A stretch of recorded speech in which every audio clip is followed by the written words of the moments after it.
Good morning, everybody. Good morning. The topic for today's talk is the fundamental principle of public speaking.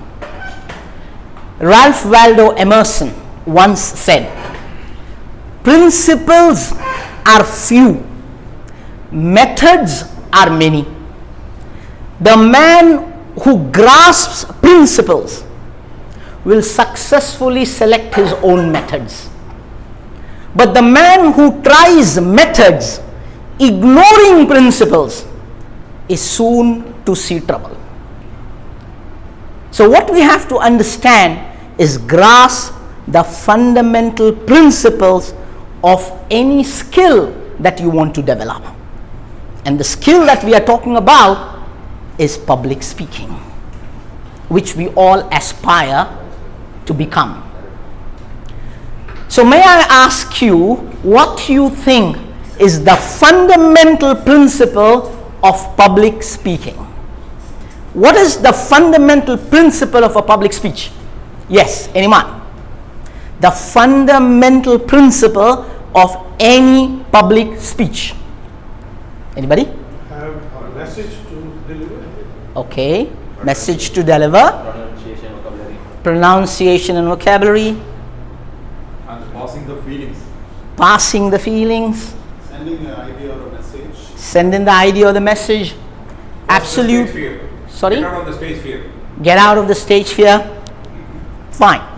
As rightly said by two of our Toastmasters, the fundamental principle of any public speech is the speech itself.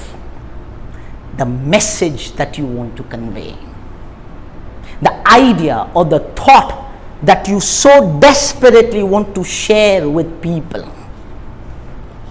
So that message that you are convinced of, the message that you firmly believe in, that you want to share it with people, that is the fundamental principle of any public speaking, the speech itself. And when you have a message to convey, when you are convinced of a message that you want to make it reach out to people, then your gestures, your vocabulary, your movement on the stage, they all become secondary. Because when you are convinced of telling something, then your outer gestures will follow the expressions of your inner feelings. Do you practice your gestures when you have to counsel and when you have to advise your children? Do you? No. No. Why? Because everything that you want to tell, you are telling out of concern, out of conviction for your child. And when you do that, are you standing still when you're counseling your child? No. You are gesturing, but those gestures become natural because your feelings are natural. Understand? So the first thing follow is, what is it that the thought that you want to convey? As Erasmus 2000 years ago, he said, "Seek not words, but seek the thought. Then in crowds will come the words unsought." So you will get your words, you will get your vocabulary over time, right? But the speech matters, the message matters. And how do you work on your message? You brood over the subject.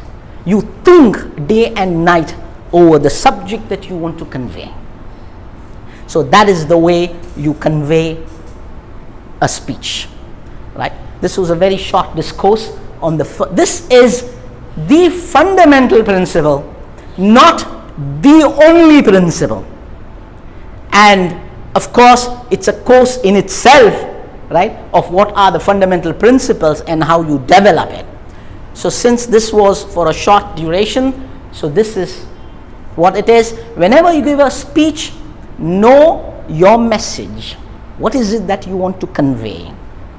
And convey it in the most sincere form, as though you are conversing with your child. as though you are conversing with your friend. As Dale Carnegie, he writes in his book, Public Speaking for Success. He says, what is public speaking? Right? He asks a rhetorical question. Public speaking is nothing but conversation enlarged. Think about it. It's conversation enlarged.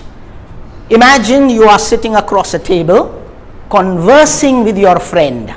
How would you do that? Right? Imagine now 3-4 friends gather together. 10-15 friends gather together. So now definitely you're going to raise your voice, right? But your concerns will still be the same. So public speaking is conversation enlarged. So practice it. All the best for selecting the message that you want to convey. Thank you very much for listening to this talk.